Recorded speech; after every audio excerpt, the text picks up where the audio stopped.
নমস্কাৰ আসামিজ তাৰিখ সমুদ্ৰ সকল পুনৰবাৰ স্বাগতম জনাইছো। আজি হৈছে 14 ছেপ্টেম্বৰ দেওবাৰ। আজি দিনটো কেইবাটা গুৰুত্বপূৰ্ণ খবৰ আপোনালোকৰ মাজলৈ আহি পৰিছে আৰু এনে ধৰণৰ খবৰসমূহ দৈনিক চাবৰ কাৰণে চেনেলটো সাবস্ক্ৰাইব কৰি ভিডিঅ'টো এটাকৈ লাইক কৰি দিব। আহি পৰিছে আজি দিনটো প্ৰথমটো গুৰুত্বপূৰ্ণ খবৰ। ওয়াকফ সংশোধনী আইনক লৈ বিগ নিউজ আহি পৰিছে। 15 ছেপ্টেম্বৰত অন্তৰ্বৰ্তীকালীন আদেশ জাৰি কৰিব উচ্চতম ন্যায়ালয়। আজি দিনটো প্ৰথমটো গুৰুত্বপূৰ্ণ খবৰ। ওয়াকফ সংশোধনী আইনক লৈ আহি গ'ল ডাঙৰ খবৰ।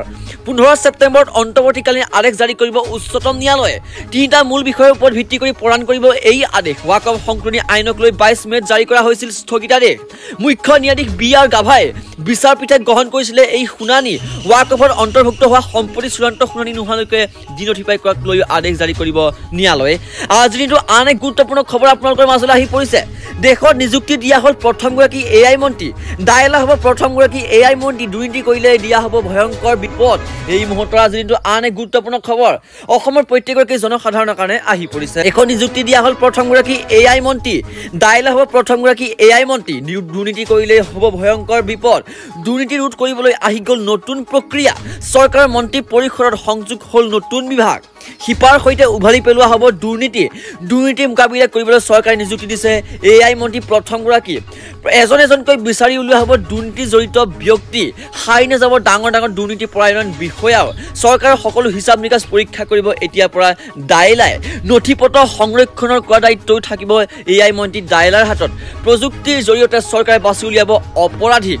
এআই মন্ত্ৰীয়ে প্ৰতিটো সময়তে নজৰ ৰাখিব চৰকাৰৰ সকলো কাম কাজত। এআই মন্ত্ৰী হিচাপে নিযুক্তি দিয়া হ'ল প্ৰথমগৰাকী দায়লাক। আজি দিনটো আন এক গুৰুত্বপূৰ্ণ খবৰ আপোনালোকৰ মাজলৈ আহি পৰিছে। সুধাকৰ্ণ ডক্টৰ ভূপেন হাজৰিকালৈ শ্ৰদ্ধাঞ্জলি জনাই ৰাজ্যবাসীলৈ বৃহৎ ঘোষণা কৰিলে প্ৰধানমন্ত্ৰী নৰেন্দ্ৰ মোদী। আজি দিনটো আন এক গুৰুত্বপূৰ্ণ খবৰ আপোনালোকৰ মাজলৈ আহি পৰিছে। সুধাকণ্ঠলৈ শ্ৰদ্ধাঞ্জলি জনাই ৰাজ্যবাসীলৈ বৃহৎ ঘোষণা কৰিলে প্ৰধানমন্ত্ৰী নৰেন্দ্ৰ মোদীয়ে। উদ্বোধন হ'ল সুধাকণ্ঠৰ জন্ম শতবাৰ্ষিকী অনুষ্ঠান। সুধাকণ্ঠক স্মৃতি মুকলি কৰিলে স্মাৰক মুদ্ৰা। অসমীয়াতে ভাষণ আৰম্ভ কৰি সুধাকণ্ঠক জনালে শ্ৰদ্ধাঞ্জলি মোদীয়ে। ভূপেন হাজৰিকাৰ সৃষ্টি সুঁৱৰি অভিভূত হৈ পৰিলে প্ৰধানমন্ত্ৰী নৰেন্দ্ৰ মোদী। কেৱল দেশকেই নহয় বিশ্বক একত্ৰিত কৰাৰ চেষ্টা কৰিছিল ভূপেন দাই।